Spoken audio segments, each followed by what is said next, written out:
Movimento retilíneo uniforme. Meu nome é Rodrigão. Esquenta não, chegou o MU. Movimento retilíneo uniforme, ou MRU, ou MU, é um movimento em que o carro anda em linha reta, dúvidas? Com velocidade constante, por isso que é uniforme, é sempre a mesma velocidade. Então tá mexendo em linha reta, com velocidade constante, tá em movimento retilíneo uniforme. A aceleração não acelera, nem freia. A velocidade do carro é sempre a mesma, senão é outro tipo de movimento. Nesse movimento é velocidade constante. Isso é legal, porque se a velocidade é constante, a aceleração é zero, então esse movimento é o mais previsível que existe. Por isso vai existir nesse movimento um negócio chamado função horária da posição. E o que é isso? A função horária da posição vai te dizer exatamente aonde o móvel estará, dependendo do tempo que passou. Claro, pensa para você ver, pensa. Se ele anda sempre a 10 km por hora, daqui 1 hora ele vai ter andado quantos quilômetros? 10 km. Se ele anda sempre a 20 metros por segundo, daqui 1 segundo ele vai ter andado 20 metros. E daqui 2 segundos ele vai ter andado 40 metros. Ou seja, ele anda sempre distâncias iguais em tempos iguais. É isso que acontece quando você está com uma velocidade constante. Vamos entender melhor a questão dessa função horária da posição. Que é isso, Rodrigão? Responde para mim. Lá na sua escola, se você tirar 10 na primeira prova, depois você vai tirar 10 na segunda prova, depois de tarefas e atividades você tirou 10. Você está acostumado com isso.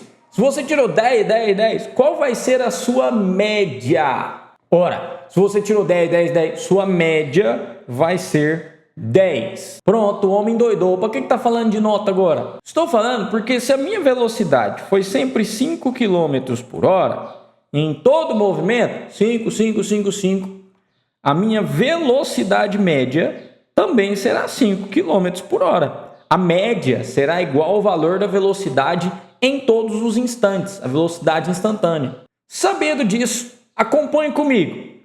Você sabe que velocidade média é o deslocamento ΔS dividido pelo tempo ΔT. Ora, se a velocidade média é igual à velocidade do trajeto, que é constante, eu vou pôr só V, não precisa pôr velocidade média. E o ΔS? O ΔS é a posição final menos inicial. E o ΔT? O ΔT é o tempo.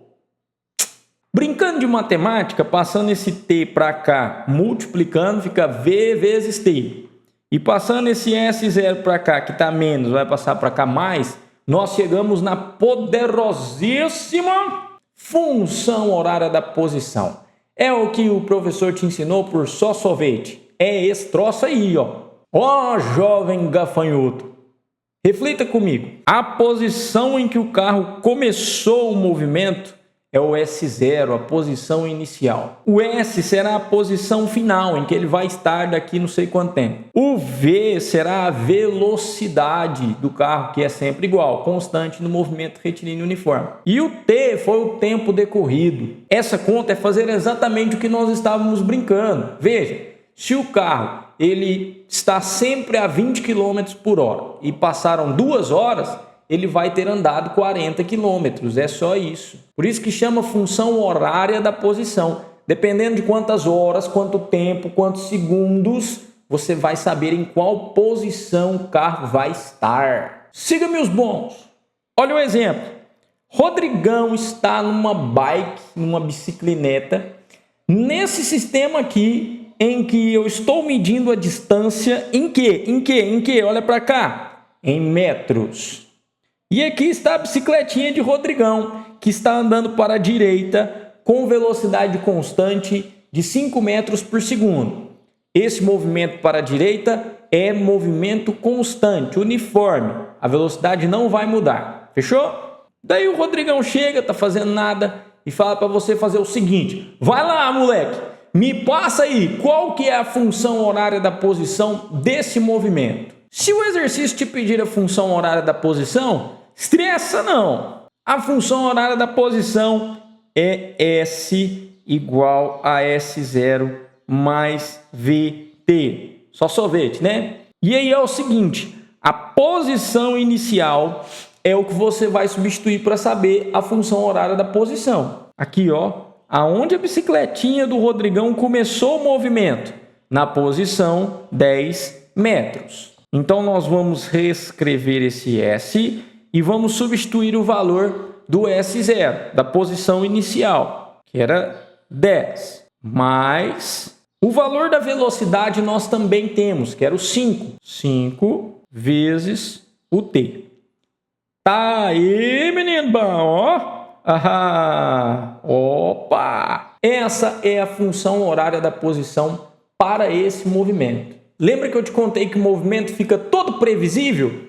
É aí que vem. Olha o exemplo que eu coloquei para você. Agora que nós sabemos a função horária da posição deste movimento, eu te coloco a seguinte questão. Após 2 segundos, qual será a posição da bicicletinha do Rodrigão? O que eu vou fazer? Eu vou pegar a minha função que serve para esse movimento, que é essa que está aqui, ó, 10 mais 5t. E vou trocar o meu tempo por 2, já que eu quero saber a posição para o tempo igual a 2 segundos. Se você fizer 10 mais 5 e depois multiplicar por 2, vai para o inferno. É pecado imperdoável contra a matemática. Primeiro você multiplica, depois você soma. Então, o S vai ser 10 mais 5 vezes 2, 10. Então, a posição vai ser 20 metros. Se você não colocar o metro, vai para o inferno também. Pecado terrível contra a física. Até aqui muito de boa. Tranquilinho. Vamos dar uma aprofundada? Como isso aqui é uma função, nós podemos comparar com uma função lá da matemática.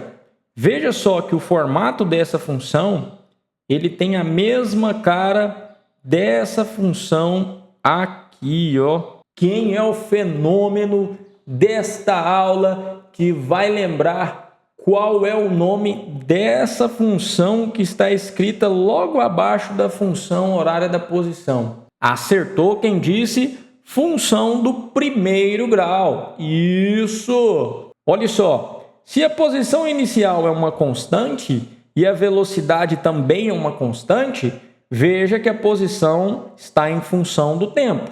Ou seja, isto é uma função do primeiro grau, porque ninguém está elevado ao quadrado. Funções do primeiro grau podem ser expressas em gráficos. Qual é o formato do gráfico de uma função do primeiro grau? Acertou quem disse uma reta. Veja, como o gráfico da função do primeiro grau é uma reta, nós só temos duas possibilidades. Ou essa reta é inclinada nessa direção, ou essa reta é inclinada nessa direção. Mas qual será a diferença, Rodrigão? A diferença será que na primeira situação as posições estão aumentando. Veja só, conforme o tempo passa, as posições estão indo. Ó, primeiro era aqui, depois está indo no 2, no 3, no 4, no 5. As posições estão aumentando. Na segunda situação, conforme o tempo passa, as posições, ó, 5, 4, 3, 2, 1 estão diminuindo. Agora pense na bicicletinha do Rodrigão. Se as posições estiverem aumentando, quer dizer que o Rodrigão está caminhando para a direita. Se as posições estiverem diminuindo, quer dizer que o Rodrigão está caminhando para a esquerda. Vamos lembrar de umas aulas para trás. O ΔS é a posição final menos a posição inicial. É o deslocamento. Se o movimento do carro for para a direita, nesse sistema de coordenadas, ó, o carro estava no 10 e chegou no 40. Então, a posição final dele era 40 e a inicial era 10. Esse valor vai ficar positivo, mais 30. Se o carro nesse mesmo sistema estiver indo para a esquerda, aí esse esquema muda. Fazendo esse carro se movimentar para a esquerda, a posição inicial, por exemplo, no 40, chegando até o 20. Então a posição final era 20 e a inicial era 40. Isso dá menos 20 negativo. Mas pensa comigo, se a velocidade é o ΔS sobre o ΔT, é a distância pelo tempo, você bem vai saber que o tempo nunca será negativo, não tem como eu voltar no tempo. Então, o sinal da velocidade sempre deve ser o mesmo sinal do ΔS. Se o ΔS for positivo, a velocidade será positiva. Quer dizer que eu estou caminhando na direção positiva do referencial, que eu estou aumentando as minhas posições. Esse movimento recebe um nome, chama-se progressivo.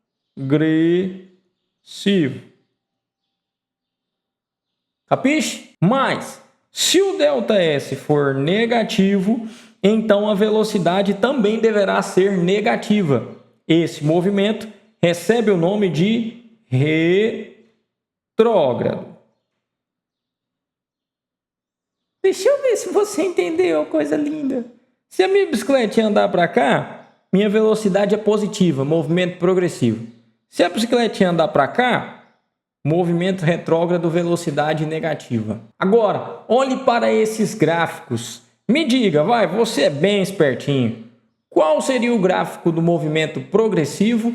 Qual seria o gráfico do movimento retrógrado? Isso mesmo.